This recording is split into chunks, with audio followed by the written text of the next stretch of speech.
Armota y en el siguiente vídeo os vamos a explicar el tema 11, llamado La educación en la España de la Restauración y la Segunda República.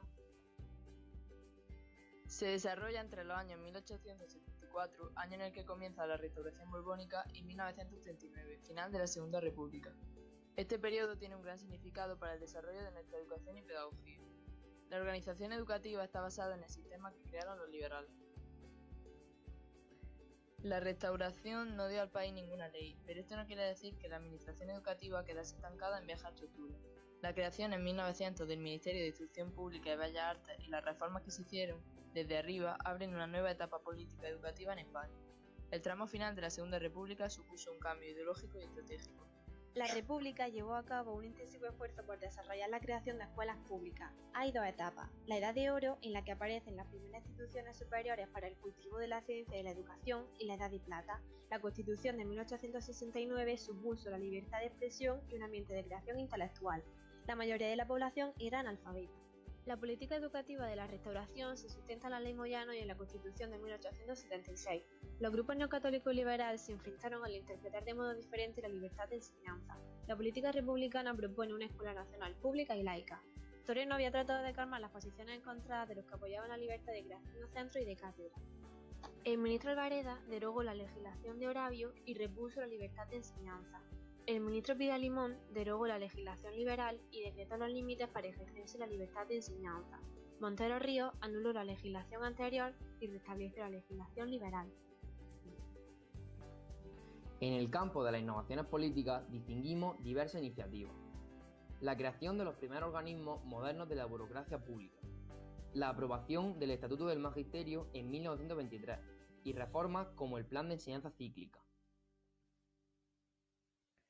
Otras innovaciones políticas fueron la adopción de decisiones encaminadas a regenerar los sentimientos de identidad nacional, la prolongación de la escolaridad obligatoria, primero hasta los 12 años y luego hasta los 14, el proyecto de autonomía universitaria.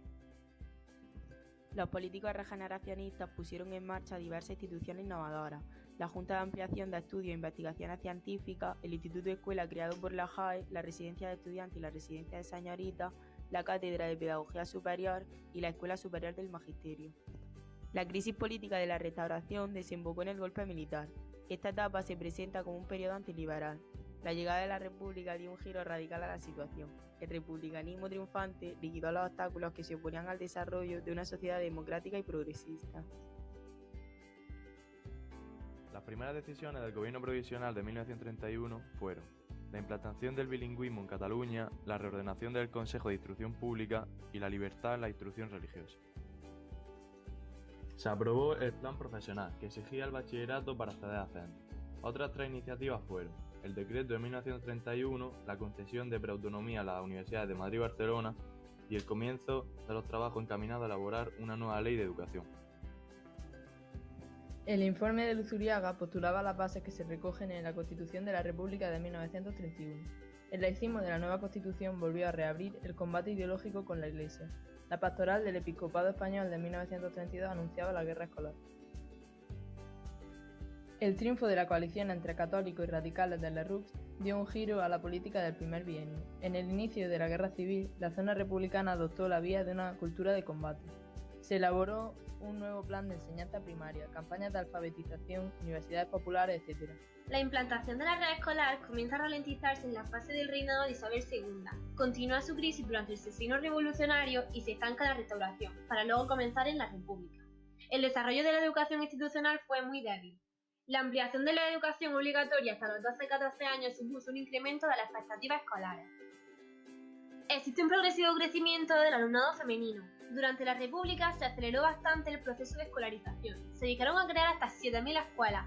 El cambio de coyuntura influyó negativamente en el cumplimiento del plan quinquenal y la tasa de escolarización del grupo de edad afectado no varió radicalmente. Nace en España en esta época la educación de párvulos. Las primeras escuelas comienzan a alcanzar un desarrollo industrial y urbano. El alumnado de segunda enseñanza se multiplicó casi por 3, mientras que el de primaria solo aumentó el 50%.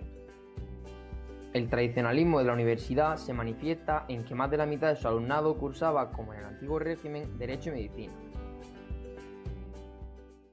Created using Powtoon.